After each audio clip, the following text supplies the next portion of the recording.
दिल्ली के Lal Qila metro station के पास एक कार में हुए धमाके को अब कई घंटे बीत चुके हैं, लेकिन इस हादसे की भयावहता ने पूरे शहर को झकझोर दिया है। दिल्ली पुलिस के प्रवक्ता के मुताबिक इस विस्फोट में कम से कम 8 लोगों की मौत हुई है। मृतकों की पहचान मोहम्मद जुम्मन, मोहसिन मलिक, दिनेश मिश्रा, लोकेश अग्रवाल, अशोक कुमार, नुमान, पंकज साहनी और अमर कटारिया के रूप में हुई है। इनमें ज्यादातर ई रिक्शा या कैब ड्राइवर्स थे, जबकि कुछ का व्यवसाय लाल किले के आसपास के इलाकों में था। अब इस ब्लास्ट में मारे गए लोगों को, उनकी कहानियों को थोड़ा करीब से जानते हैं। सबसे पहला नाम आता है मोहसिन मलिक का।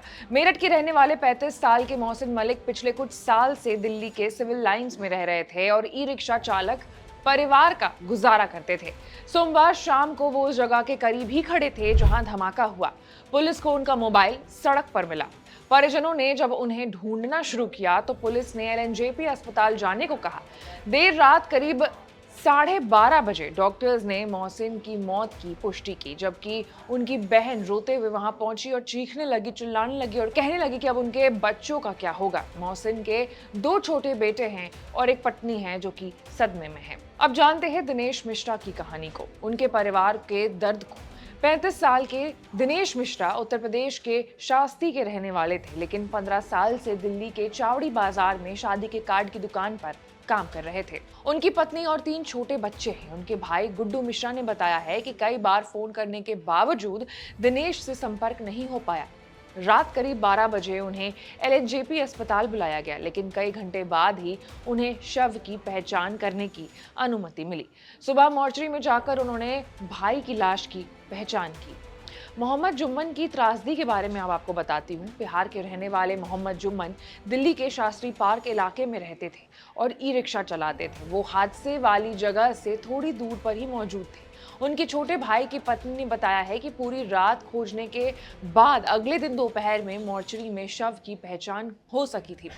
उन्होंने बताया है कि शरीर की जो हालत थी वो ऐसी थी कि चेहरा पहचानना असंभव हो गया था। उनके कपड़े से जुम्मन की पहचान हुई। जुम्मन की पत्नी और 5 बच्चे गहरे सदमे में हैं। अब नुमान और अमन के सफर के बारे में भी आपको बताते हैं। सिर्फ 22 साल के नुमान शामली के झिंझाना कस्बे के रहने वाले थे और दिल्ली में कॉस्मेटिक्स की दुकान चलाते थे। हादसे के दिन वो अपने भाई अमन के साथ दिल्ली आए थे।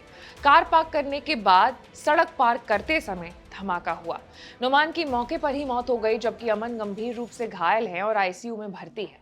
परिवार ने सरकार से आर्थिक मदद और दोषियों के खिलाफ सख्त कार्रवाई की मांग की है। वहीं 10 तारीख लोकेश अग्रवाल और अशोक कुमार के लिए उनकी वो आखिरी मुलाकात रही।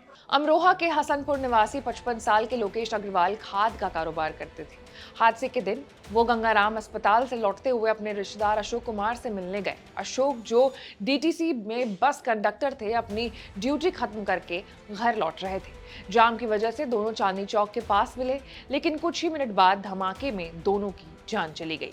अस्पताल में लोकेश के रिश्तेदार संदीप अग्रवाल ने बताया कि शव की हालत इतनी खराब थी कि चेहरे को पहचानना मुश्किल था। उन्होंने कपड़े से लोकेश की पहचान की। अशोक के 3 छोटे बच्चे हैं और परिवार अब शोक में डूबा है। पंकज साहनी की अधूरी जिंदगी के बारे में भी आपको बता देते हैं। बिहार के समस्तीपुर के रहने वाले 22 साल के पंकज दिल्ली में अपने पिता के साथ रहते थे और प्राइवेट कैब चलाते थे। हादसे वाले दिन वो पुरानी दिल्ली रेलवे स्टेशन जा रहे थे, तभी विस्फोट में उनकी मौत हो गई। उनकी शादी अभी नहीं हुई थी। पिता की मौजूदगी में उनका अंतिम संस्कार दिल्ली में ही कर दिया गया। और अंत में आपको अमर कटारिया की कहानी बता दूं। दिल्ली के श्रीनिवासपुरी में रहने वाले 40 साल के अमर कटारिया फार्मा बिजनेस से जुड़े थे। धमाके के कुछ मिनट पहले ही उन्होंने अपने पिता जगदीश कटारिया से फोन पर बातचीत की थी। कुछ देर बाद उनका फोन एक महिला पुलिसकर्मी ने उठाया, जिसने परिवार को बताया कि अमर का फोन सड़क पर मिला है और उन्हें अस्पताल आने को कहा।